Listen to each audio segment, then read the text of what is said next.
Okay, so good afternoon, everybody. Thank you all for your interest and your participation in today's webinar. I know we all have the ongoing struggle of virtual overload these days, so we really do appreciate you taking time to join us for this. We will attempt to keep it to the hour limit. If there is some interest and some good questions come in, we may go over a few minutes, but hopefully we'll be able to keep it right within the hour. So today's webinar is going to focus on marine renewable energy industry in Latin America with a focus on Brazil, specifically the northeast region of Brazil. Our presenter will be discussing the changing business environment, political landscape, current projects, future plans, and what opportunities exist for Canadian companies. Latin America hosts some of the world's most dynamic renewable energy markets and has signaled an ambition to use its renewable resources to achieve a low carbon energy transition, recently announcing a regional goal of 70% renewable energy and electricity by 2030. So in addition to the historical role of hydropower in that region and pioneering moves with biofuels, countries are significantly scaling up other renewable energy sources. The Brazilian market in particular has been an area of recent focus, where renewable energy initiatives continue to grow and attract international players. So with nearly 8,000 kilometers of coastline, Brazil has immense potential for offshore wind power specifically, and has recently launched an offshore wind roadmap to better understand the potential for development. And I think I have sent that along with a video to all of you prior to the webinar, so hopefully you had at least a chance to glance at it. So before I introduce the presenter, I wanted to pass on a few housekeeping notes. The presentation itself will be approximately 40 minutes, but we will pause every 10 to 15 minutes and answer any questions that may have come in during that time. So during the presentation, feel free to submit the questions through the chat function or the Q&A function. And as mentioned, we'll pause and try to answer some of those questions as we go instead of waiting till the very end. Again, submit the questions using the chat or Q&A function. And also, if you have other questions or want to chat more, you can certainly email myself or the presenter Marcos after this webinar. So although we will be pausing periodically to answer questions, hopefully we'll still have a few minutes at the end to chat a bit more. And we are recording this webinar, so hopefully we will be able to send that link to you afterwards, as well as a PDF of the actual presentation. So now I'd like to introduce our presenter, Mr. Marcos Miranda. Marcos has a BSc in Management and Administration, an Executive MBA from St. Mary's University here in Halifax, and an MIT certification in Business Analytics from Boston, Massachusetts Institute of Technology. With more than 15 years of international business development experience in more than 20 countries, and previously coming from Petrobras, which is based in Brazil, Marcos has worked with a variety of companies, organizations, and governments in the energy, clean tech, and marine renewable sectors. After a year in Brazil, working with the Brazilian federal government, regional energy associations, and private corporations, Marco has seen firsthand the changes and shifts in the economy and political and energy scenario presenting new opportunities. I have actually known Marcos for a number of years now and have worked with him on a variety of projects in my previous life. Working with an oil and gas association, we had contracted him as a consultant and to work with our companies for a few missions to Brazil. So I am familiar with Marco's work, and he is very knowledgeable with Latin America, Brazil in particular, as well as with Canadian capabilities. So please welcome Marcos. Thank you very much.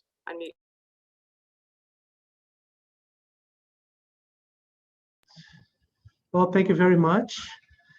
First of all, thank you, Amanda, for letting me speak, letting me present my insights on this year that I spent in Latin America, in Brazil, more particularly in the northeast of Brazil. I was invited by a market research company that was working with the federal government to help them support international companies in bringing investment towards Brazil, and especially towards the northeast area, and more specifically Ceará, Fortaleza.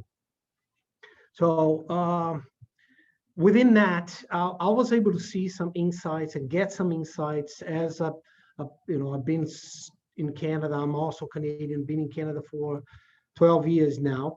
I came from Petrobras in Brazil, oil and gas, and then I started working with technology companies here, with companies that were related to marine, to renewable energy, companies that were related to lighting. And I had the pleasure to work with many great professionals. So I just want to share with you, and thanks again for the opportunity to share my insights and how I see that Latin America is changing. And most of my experience is Europe and Latin America, but I think Latin America can offer very good opportunities if you're willing to do the research, if you're willing to look closer and see what I'm going to present here.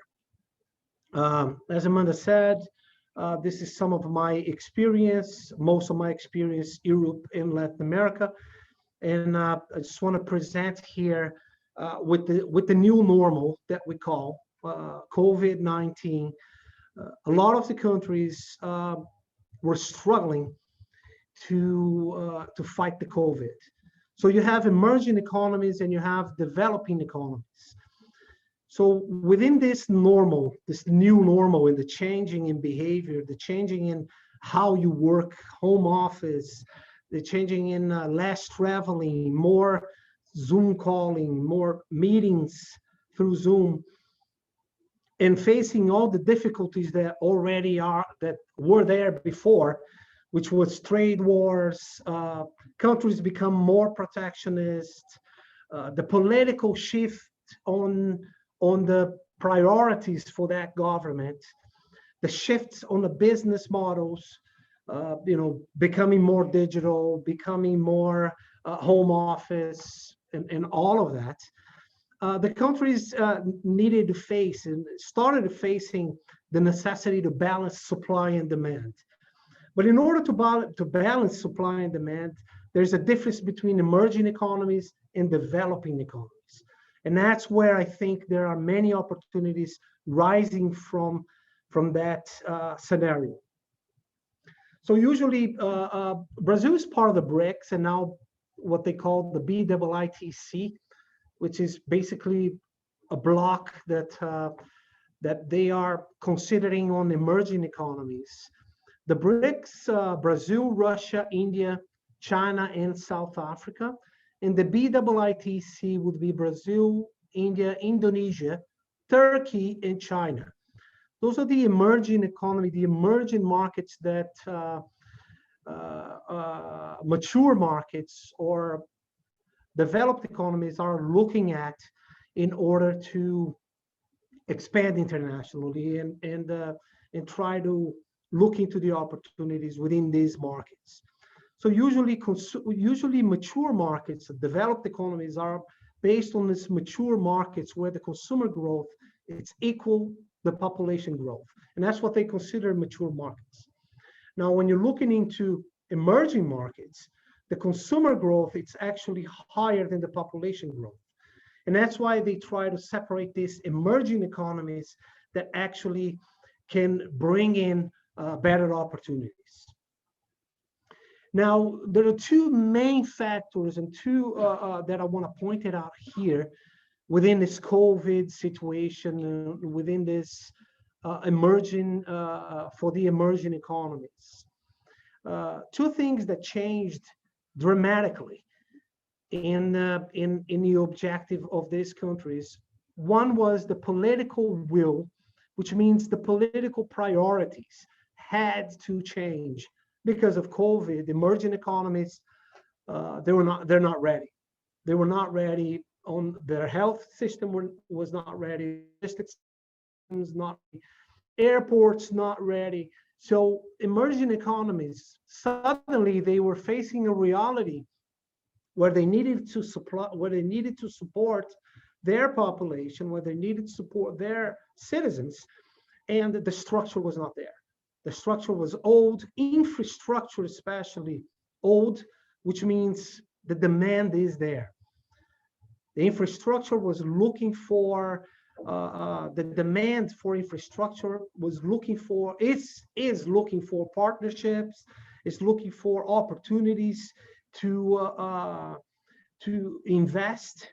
So looking for investment, looking for partnerships, looking for technology, looking for a better structure in order to supply the demand, the huge demand that was coming after the COVID. So the political priorities had to change. They're facing this difficulty, and different from emerging markets, infrastructure was not there. So suddenly you have the political priorities and you have the demand there, which these two variables are very important to convert into an opportunity, into a great opportunity, if you're willing to look further. So what I put this map here because I wanted to point it out that from the emerging markets, Brazil is the only one that is here in the same time zone as Canada. So I had a meeting, I had a couple of meetings in Canada in February with a couple of companies, and they were showing me that 95% of their business or 80% of their business was being done with Europe or China. There was no error going down into Latin America, into the Caribbean, not even into Mexico, but most of it was concentrated into either United States or Europe and China. So that slides that they showed me on business trades and business opportunities was basically showing left and right and United States as the only three places they were looking at doing business. Now, when I was doing my research on developing economies and the BRIC, the BIITCs, and the opportunities that these markets present, I've seen a lot of similarities in the business environment on this side of the hemisphere, on Brazil and Latin America, than on that side, besides Europe. But in some of that places themselves as business culture, time zone. For example, if I call Argentina right now, it'll be probably two hours time zone. Different than doing business in China, which would be 11 hours, 10 hours, or Australia, 10, 12 hours. But you have a lot of similarities if you look into this Latin America markets. You have time zone, you have business practice, easier language access. It's easier to find somebody to translate English into Spanish or Portuguese because that's all they speak in Latin America. Different from other countries that would be speaking 4, 5, even 10 or 20 different languages. And trade agreements. Canada has 8 trade agreements with Latin America, and I'm going to show some of them to you. So Brazil was the only country within the emerging economies being considered by the World Bank as great opportunities on this side of the hemisphere. And I just wanted to point that out because it's a variable that it's important when you're looking into doing international business. Now, the economists pointed out at the end of last year that clean energy will remake geopolitics. And I strongly believe in that. World Bank forecasts the 3.7 growth in Latin America. GDP for 2021 with the pandemic, and we're talking about developing economies, right? Emerging markets. And growing at this rate at 3.7% with the pandemic, I consider it's really good. They're saying that some of the economies in Latin America will recover in a V shape, which means they are already on the way to better recover now that the vaccine is out there being supplied to the population. Now, right now, the World Bank has put it in as a perspective of only 18% of the primary energy matrix being renewable. 18%. And in 30 years, it will grow to 85%. So that's a huge market out there, huge opportunities out there. And I wanted to point it out in this next slide, is that these are some of the major projects in renewable energy. If you look at it, most of these projects are either in Europe or United States. You have almost none in Latin America. You have some in Mexico. You know, you have one in Panama, and you have a few in Latin America. In Brazil, you have northeast and southeast, and you have one here in Chile, and one between Uruguay and Argentina over there. That's renewable energy projects going. Very few. So that means an untapped market out there, right? I had a teacher in the MBA that used to say, if everybody's running that way, I want to look at that way. I want to look at that market and see why nobody's going to that market. And that's kind of what I wanted to show in this slide. It's basically an untapped market. Markets that don't have the infrastructure, they grew old in their infrastructure, don't have the technology because they never had the funds and the investments to do development and technology, to do research and technology, to do research and development. Their money was basically used to supply demand for the markets they have. So let's dive. I want to dive into Latin America, the renewable energy untapped, because that's why we're here, and point out some facts that just started happening after the COVID. 2/3 of the economies. This is it's data from the World Bank data website. 2/3 of the economy reformed at least one area measured by doing business. You know, the World Bank has this table where they measure each country by many variables, and they bring up the ones that are easier to do business with. Usually Latin American countries, you have way down the line on their list. Usually you have Colombia on the 40th, and you have Brazil on the 90th, usually down there. But after COVID, those changes were necessary. So they started bringing up this reform. So 35 reforms implemented just in the last year alone in 21 of the 32 economies in Latin America. So that means they need to change to speed up processes so they can get the infrastructure in place, and they can help supply the demand for healthcare, the demand for food, the demand for logistics. And that's happening more and more. And I'm going to show you in some of the slides some of what's happening right now. Now, three main reasons for this shift. COVID-19 being the main reason for the shift. You either open your economy and you bring in investment and you bring in partnerships, you bring in technology, or it's going to be way worse. The recession is going to be way deeper than it is. So with that in your front door, you start changing the political priorities. The political priorities that used to be, usually healthcare, education, and so on, now needs to focus on healthcare, logistics, food, because you need to keep the supermarkets supplied, and you need to look strongly into speeding up all the processes that you had in place. Bureaucracy, corruption, everything that you faced going to Latin America and in some places of Europe, you're now facing, but you need to fight all that. And you need to keep the economy afloat, otherwise the recession is going to be even deeper. And that's what these countries started to come up with. I'm just going to stop Marcos there for a quick second. If anybody has any questions, I haven't seen any come through yet, but I did want to point out just a comment that came through from Marcos.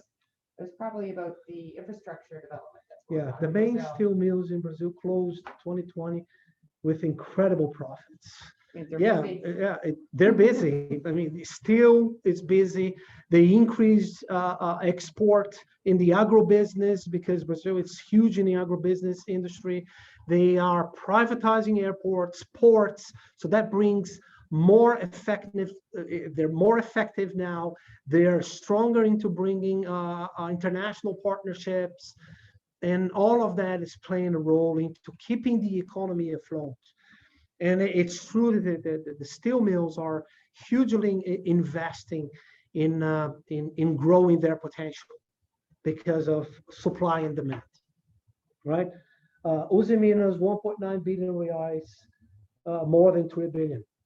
That's one of the biggest steel mills in Brazil, capitalizing in the moment and looking into all of this export demand that is showing up at their door. All consequences of the necessity to supply the demand, and COVID was a big part of that. Can I keep?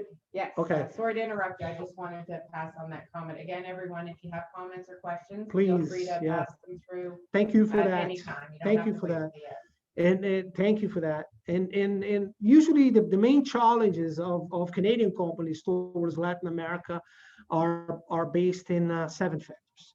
So bureaucracy, it was extremely bureaucratic, like 3-4 months to open up a company. Credit was hard to find. When you find it, interest rates were high.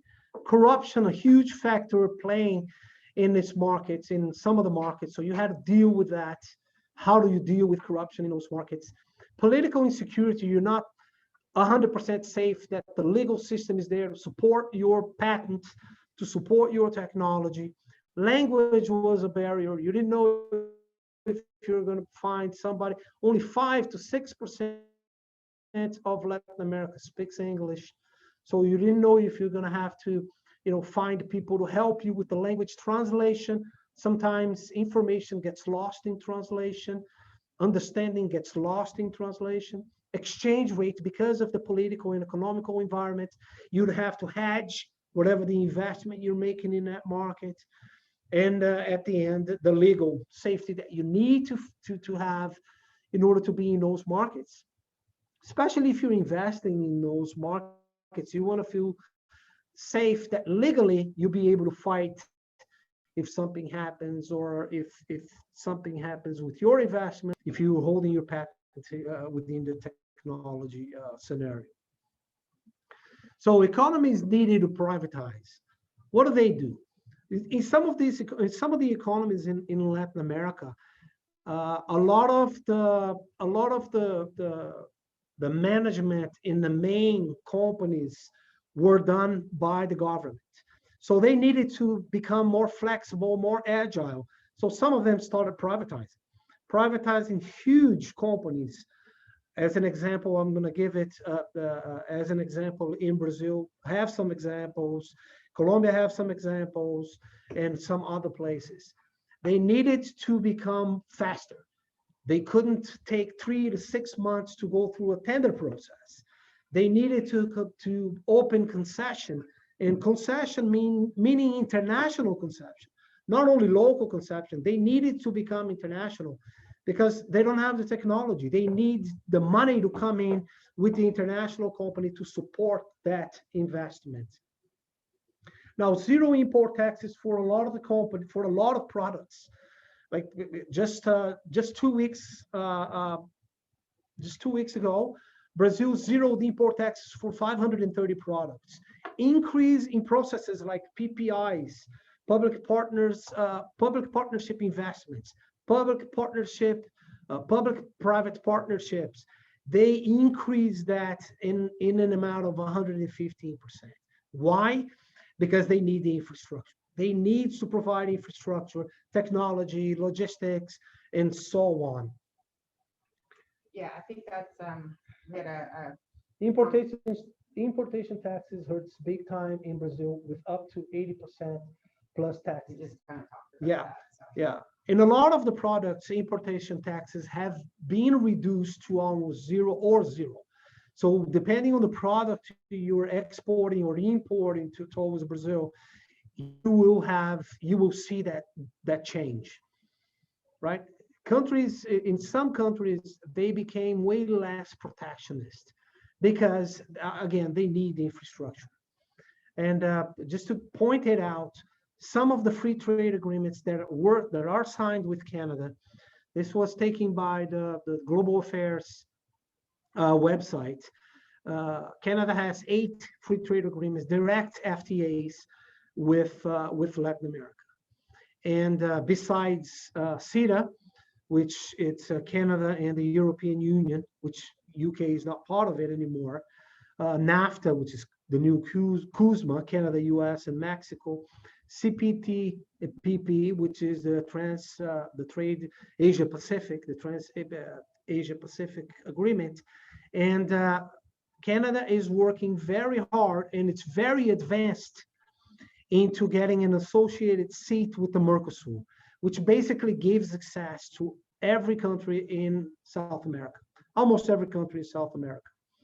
And if as an associate, Canada will be able to increase their trade influx back and forth towards almost every country in South America. Why is that important?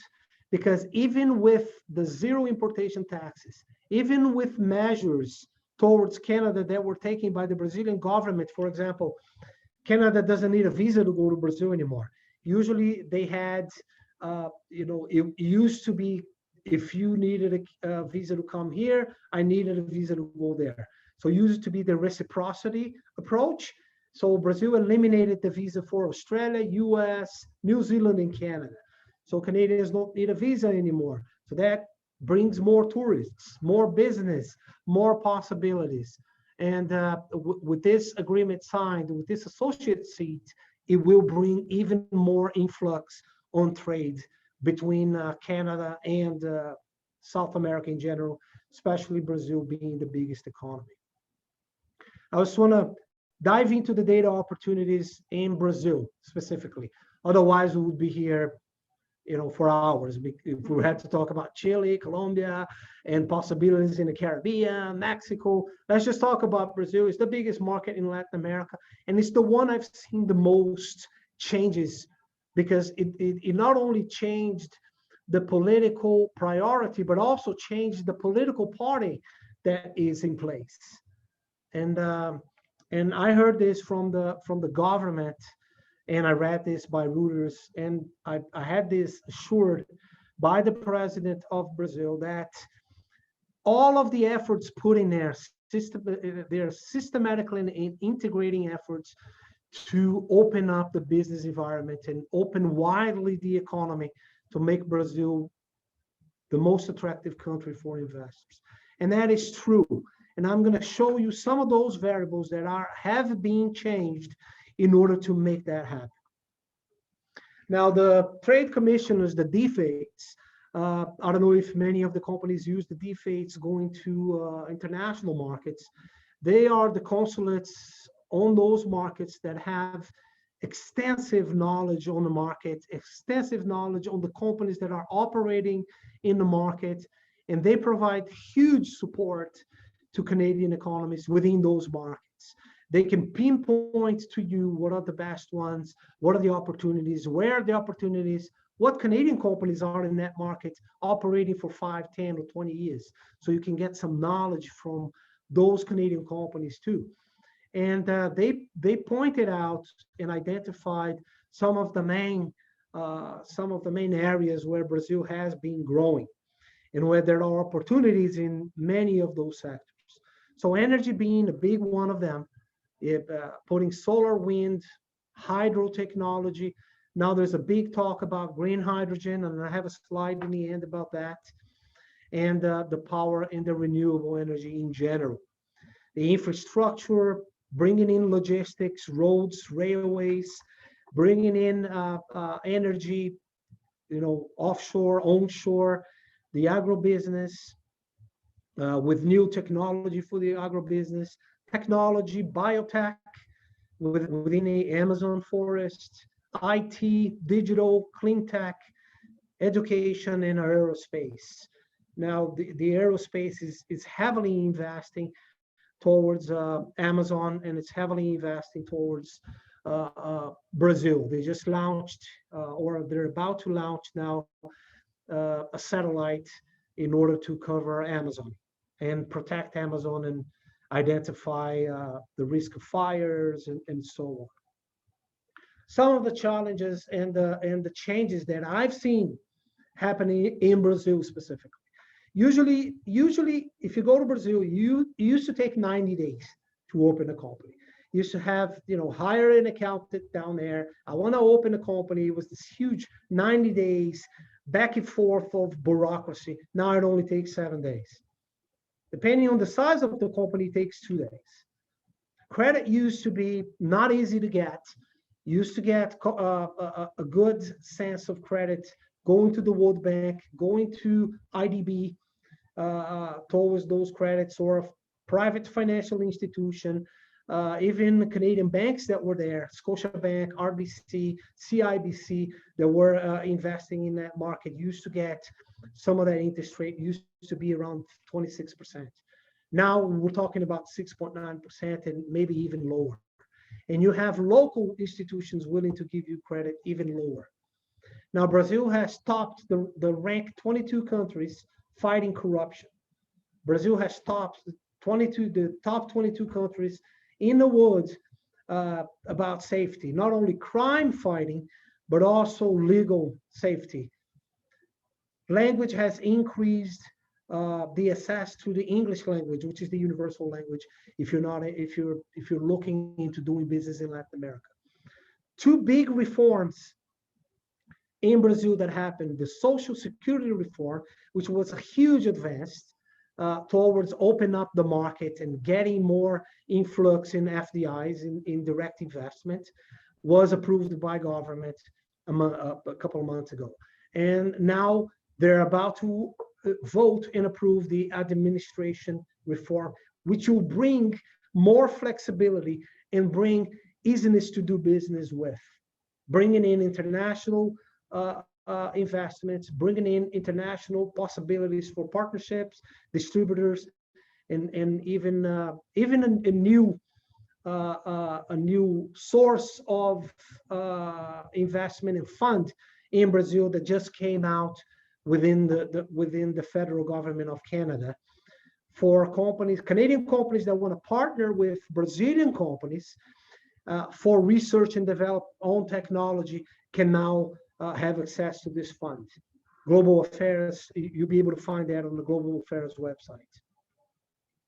Now, in the last 2 years, just to give you an example, in the last 2 years, after the new government took place, and the new government it's a Republican government, less government interference, more private, open market and competition interference objectives and way of dealing with market changes. In the last 2 years, Brazil was the 7th preferred destination for FDIs. This is within the pandemic, COVID. So countries are really coming and looking into the possibilities, especially in the energy sector. Now I'm going to show you why. Infrastructure, just Brazil has released a 5 billion official credit operations just to finance national infrastructure. Why? Because they need it. And that has the help of the World Bank, it has the help of IDB, and it has the help of financial international institutions that are looking into financing developing economies. Now, just to give you an example, 980 infrastructure projects towards tourism are happening right now in Brazil, 120% growth compared to 2019. Why? Because not only they want to get more local structure for tourism, but because tourism provides and generates a lot of jobs and business. And they want to keep the economy afloat from the recession. So they need to invest that. And keep in mind, with all these changes with the COVID, they need the partnership within knowledge, within technology, within possibilities from international markets, that what the international markets can bring in. And they know that. The government knows that. So giving you, based on the example I was talking about, right now, 119 concession projects on the go, railways, roads, avenues, concessions, within that supply chain of technology that can be aggregated to that concession. 22 auctions, wind, solar energy farms, projects on the go, oil and gas reserves in areas, and logistics being happening right now. 17 airports are being privatized. The airport where I was in the northeast of Brazil, Fortaleza, Ceará, The airport was privatized to a German company called Fraport. Fraport is the same company that does the privatization of the airport in Munich and in many other places.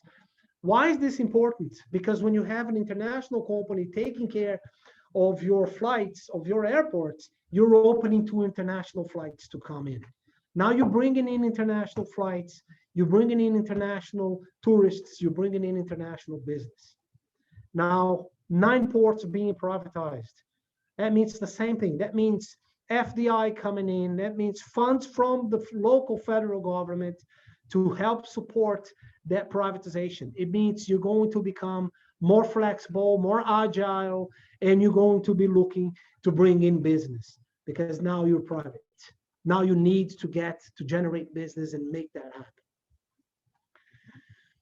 Some of the big companies privatizing, and that's important. Why? Because these big companies, they have a huge supply chain that depends on them. Right now, Eletrobras is just being voted to pass on and become private. Correios, which is the same as Canada Post, a big logistics company in Brazil, is being looked at by Amazon. It's being looked at by other companies that are in the logistics scenario of business. Petrobras looking into privatizing parts of it, maybe not all of it, but parts of it. And BNDES, which is the financial institution that lends money, also looking into the possibility to privatize sectors of it. Maybe not all of it, but sectors of it. Why is this important? Because all of these privatizations will be open for international markets. And they do rely on a huge supply chain in order to support their business. And that's important because it brings in business opportunities. On the digital e-commerce, just to give you an example, there's an effort, there's a federal effort to bring internet to everywhere in Brazil, especially in the remote areas. Brazil grew from 111 million in 2015 to 141 million mobile users. That means people looking into information, reading about information. That changes market digital strategies. That changes the possibilities for 5G infrastructure that needs to be in place to support all that growth. And what that does, it just sends online retail sales over the roof, 122% over a population of 210 million people. So imagine more internet, imagine more access to information, imagine digital marketing strategies changing, imagine more business and more technology needed to remote areas. I'm going to stop you there for a quick sec, Marcos, because we did get a comment from someone, not a question, just a comment, but I think it's a good one. Someone who has worked for Petrobras for the past 5 years is pleased to hear about some of the changes in corruption and lower taxes to make it easier. And that's what a lot of this webinar was meant to be about, is to sort of bring everybody up to speed on what's going on in Brazil with the political environment. You're on mute? They can hear me through your computer. Okay. Yeah. So yeah, that I'm glad Marcos has talked about this, because that's an important thing to understand what has changed in Brazil that is going to make things a bit easier to do business there. Yes, exactly. In Petrobras, I coming from Petrobras 10 years ago, when I was part of the Petrobras system, I was hugely involved in the logistics and the technology part of Petrobras. And you would see that they used to say inside of Petrobras that the best business on the planet was an oil and gas business. And the second best business on the planet was a badly managed oil and gas company. So that's what they used to say. Now Petrobras is going leaner, it's becoming more flexible, it's being managed by technical people, which is extremely important when you have technical people that understands the technical necessities, that understands the technology and how it works, coming from inside Petrobras or coming from inside the energy sector to revamp that. And it's exactly that. The last 5 years has changed a lot and has changed for better. Now, I want to shift the approach here and let's dive into the energy, solar, wind, and ocean, which became a huge government priority, again, because it needs the infrastructure to be there, and you need to have the energy matrix well established in order to supply all the demand that it's in place. To give you Brazil, it's a leading renewable energy country, actually. It has more than 80% of its energy coming from a renewable energy matrix. If you look at the matrix, 60% comes from hydro. Brazil is huge on hydro, and wind has become an 8.8% of that matrix, and solar has become a 1.3% of that matrix. And why do I want to point this out? What's important here is to look at the 5 to 6 years ago, wind energy was on a 3% rate. Solar energy was on a 0.3%. That was 5 to 6 years ago. And now it's taking up a 1.3% of the whole matrix of energy in Brazil. It's taking up 8.8% of the whole, and that's wind. That means onshore and offshore. Brazil is still huge in hydro, but because of the necessity of investing in remote areas to get energy in remote areas in Brazil, they used to work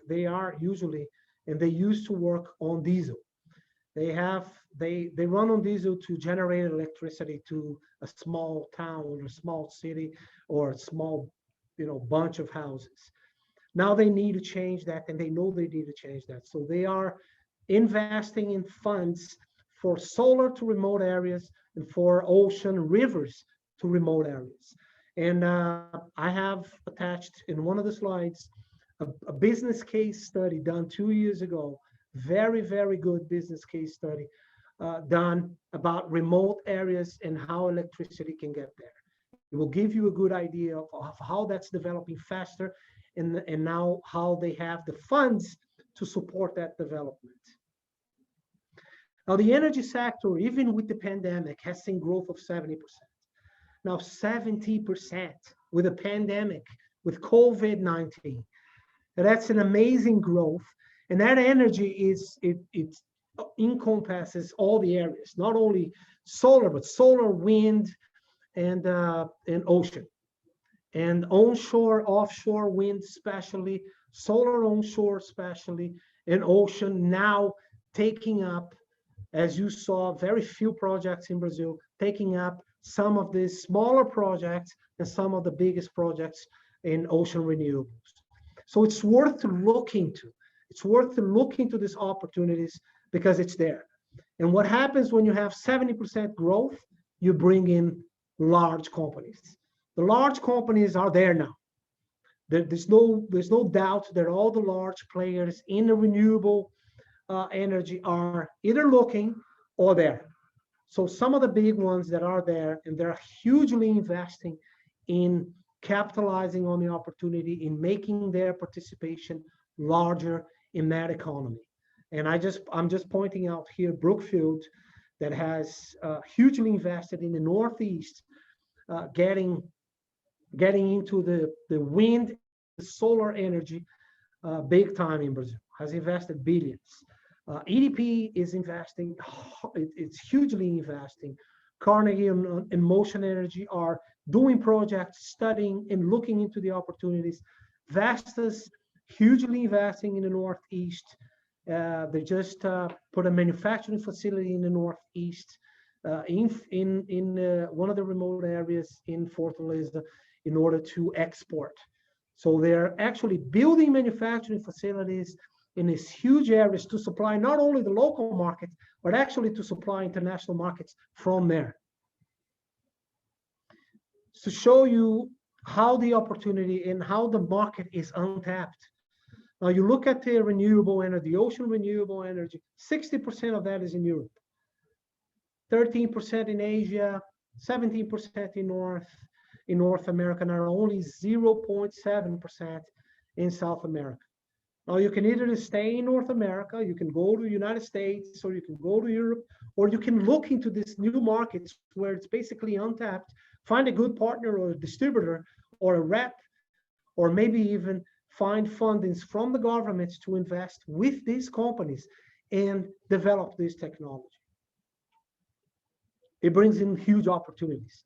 Now, in ocean energy, you have three major projects going, and one of them is in the northeast of Brazil, in Ceará, in Fortaleza, in the port of Pecém, which is a place where I was living for a year, working with the federal government and ABMR, which is a market research company, bringing in international companies. So you have one in Port of Pecém, you have one in Rio de Janeiro, working together with the Federal University, and you have one in the north of Brazil in São Luís do Maranhão, which is right in the north of Brazil. And I have pointed out them here. There's if you look, I left the link of the business case here that shows each of these projects, the stage they are working right now, and how they are working, and with whom they are working, and how advanced they are. So you look into this case study, you have all the information you need in order to look into the possibility to bring in your technology, if it makes sense to you. Again, I just pointed out the pictures. One is in Rio de Janeiro, is with COP, which is the guys, the university, the Federal University of Rio, and the other one is in Port of Pecém, which you can see here by the figure B in the Port of Pecém, where I used to be. Already a full-scale prototype capacity for 100 kW. So opportunities are there. Also opportunities for smaller companies. Water Odor, for example, is a small Canadian company that it's already there, found a partner there, and it's looking into the possibility, and it's already doing some work there, very remote areas and small rivers.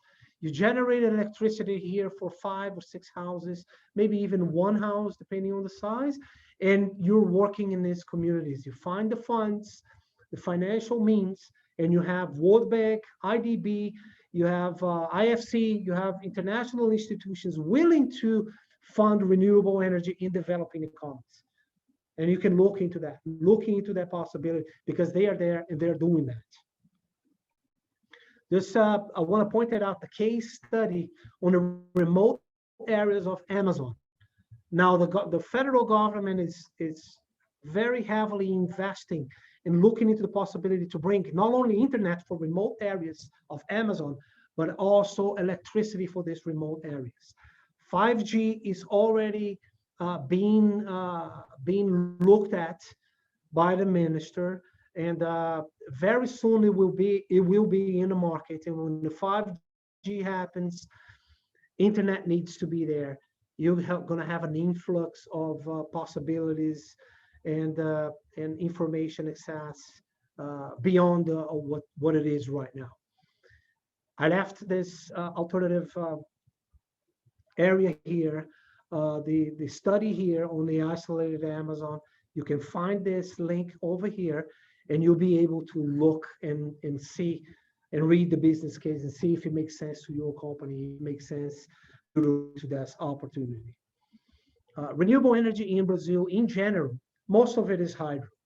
And Brazil is one of the largest consumer of energy in the world, right? With that in mind, I want to point it out to a place, besides bringing in all this international possibilities, Amazon looking into logistics, Brookfield investing in solar and wind farms, Microsoft looking into the 5G, Novell is looking into the 5G, FIS looking into the financial institutions and how to create funds and finance all of that growth.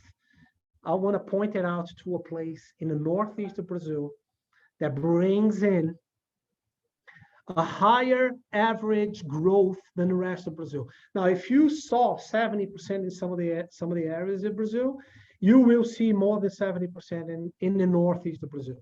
So I pointed out in Brazil here, you can see that it's right on the top of Brazil.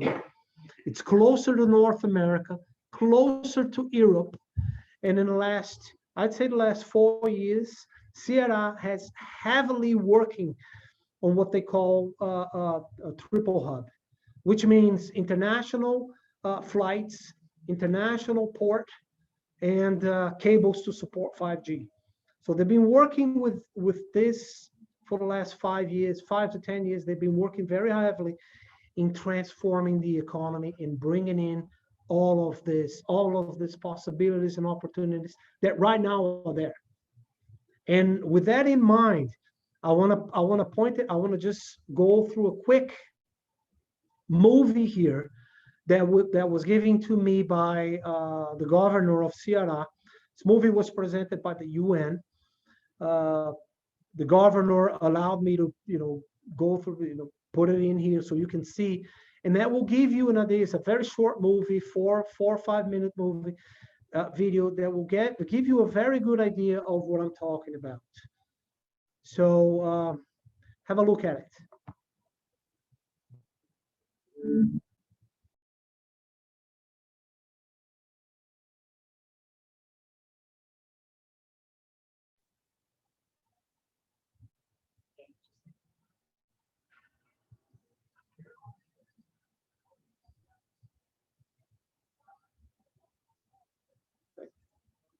I can hear it because the volume, right? You put the volume down.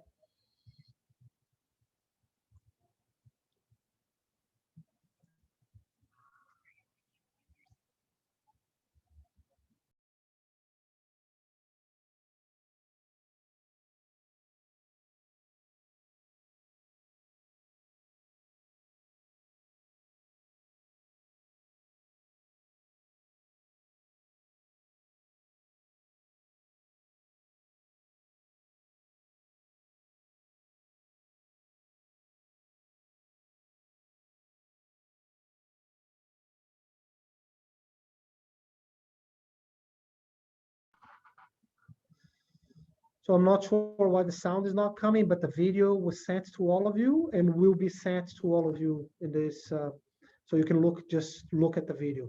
But if you pay attention, you see what I'm talking about.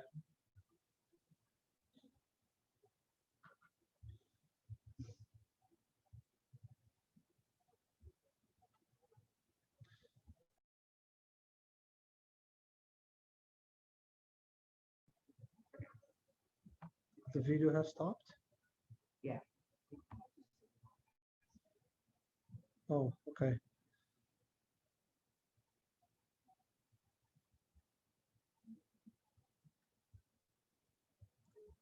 Yeah, start it again.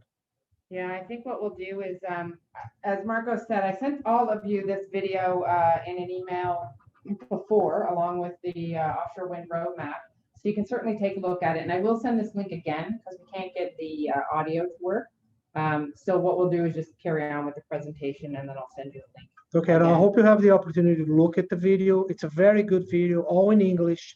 It was made to be presented in a UN meeting, and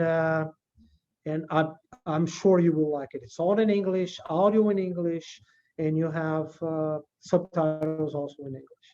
I will pass it on because we won't have time to look at the whole video. But after the video, what I want to point it out is that you can look into, if you come into this, the next slide, there is an atlas there. It's an extremely good atlas that you can log in, and you will see this first page here. And all you have to do is put your email and put a password on, and you will see all of the areas that you can map it out in Ceará. You'll be able to map out the area. It will give you the address. It will give you the wind velocity.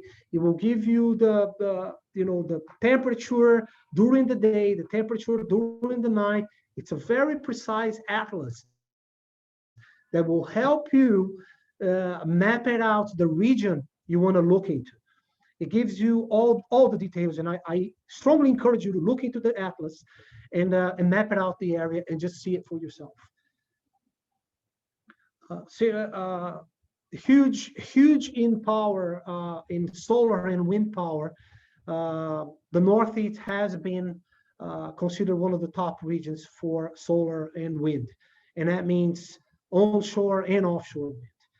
Now, Ceará has, as I said, it has a privileged geographical location, huge coastline that helps climatic conditions with the wind all year long, with the temperature all year long.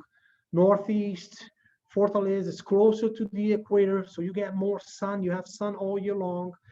And there's just huge investments right now. One of the investments right now by the BI Investing, it's a group that just licensed the complex in Ceará. It's the fourth of its kind in the state, and it will generate a 1.2 gigawatts. It's around 100 wind turbines. Very, very big and very strong wind and solar onshore and offshore going on right now. I just want to mention, Marcos, we had a comment about a large steel mill that opened in Sierra about 5 years ago. Yeah. Sierra has bringing one of the biggest steel mills, right? The CSP, not only bringing international big players, but also bringing national big players. So you have that diversity going on. It's bringing the attention when it's looking. All the variables are there. It's also bringing some other kind of diversification investments. For example, desalination plant in Brazil went through a huge tender international process. Marquise, which is a local company, won. It's a 3.2 billion reais, which you divide that by 4, or closer to 4, in a 30-year contract in Fortaleza. So you're going to have one of the largest desalination plants in the northeast of Brazil. Just before you go on, Marcos, we're getting close to the end, so we'll have to wrap it up soon, but I want to get the questions in here. One of the questions, and it's a good one from one of our attendees, talks about with changes in the new party and new politics and focus on growing businesses, has there also been an increase in environmental concerns, particularly around the ocean? So are you seeing more in environmental monitoring and conservation? Yes. With all of the the bringing in investments, then open the market, bringing international technology, also bringing in a legislation which is environmentally strong to support all that growth was necessary and is there right now. So I strongly encourage you to look into, depending on what kind of business you're in. If you're into wind, if you're into solar, if you're into ocean, rivers, remote technology, depending on what company you're in, I strongly recommend you to look into that particular segment. But the legal support for environmental changes, it's happening. And it's happening in large scales. To give you an example, in order to bring in environmental funds, and in order to bring in environmental partnerships, Brazil is partnering with international countries to adopt parks in Brazil. France just announced that they will adopt one of the parks in Brazil. Yes, right? So that's to show you how strong this is becoming. And how open and widely the economy is. So I want to finish here.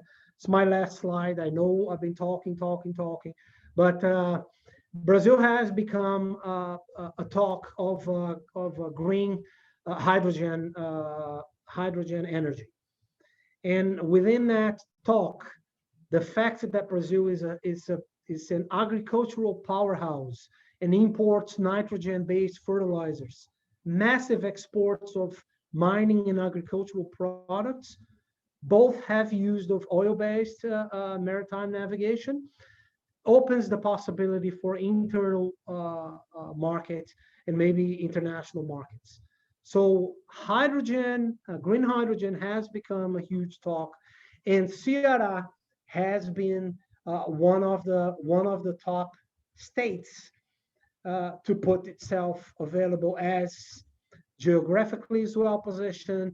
It has huge solar and wind power, strong working right now. The idea has been attracting Some investors, especially Germany and Australia corporations, are hugely already talking into that possibility, building manufacturing for green hydrogen in Sierra.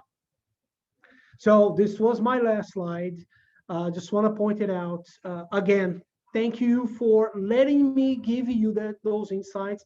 I hope I have inspired in you enough curiosity to look into the slides, do the research, get your international team, do the research and the market research you need, and see how big the opportunities are right now. And thank you again for the opportunity. And I hope I can talk to you and see you again soon. We do have actually a final question here that I'd like to pose to you. It's offshore wind projects. The attendees asking about the offshore wind projects, and they understand that there's a project called ASA Branca already. Asa Branca. Yeah. Yes. Is that Sierra region? I'm not sure what Asa Branca is. I will look into that. I can't be sure what that is.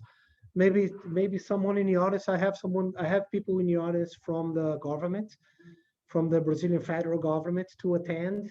So they might be able to answer if they have that answer. I don't have that answer, but it's easy. You can easily look into that or Google into that. We can send that information afterwards too. So as mentioned, we've recorded this webinar. So as long as everything exports properly, I'll be able to send you all a link to this recording as well as a PDF of Marcus's presentation. And then maybe also we'll answer some of the question here about that offshore wind project. I can send you a link to that. But also feel free to reach out to myself or Marcos. I think his contact information. I put all my contact information at the last slide. So you can actually reach me through LinkedIn or through my email or through phone or through Amanda from the Maritimes, from the Marine Renewables Canada. So please reach out. We're here to help. And thank you for the opportunity to share these insights with all of you. And hopefully I can see you soon. Okay, so thank you, everybody. I appreciate you attending, and thank you, Marcos, for doing this for us. Thank you very much. In the email I send out, I'll also ask for your opinion on this webinar, and if you'd like to see more on this particular topic, or maybe narrowing into certain specifics of Latin America and or Brazil, and other topics that you might be interested in hearing on. So again, thank you, and I hope you all have a great day. Thank you very much. Have a great day.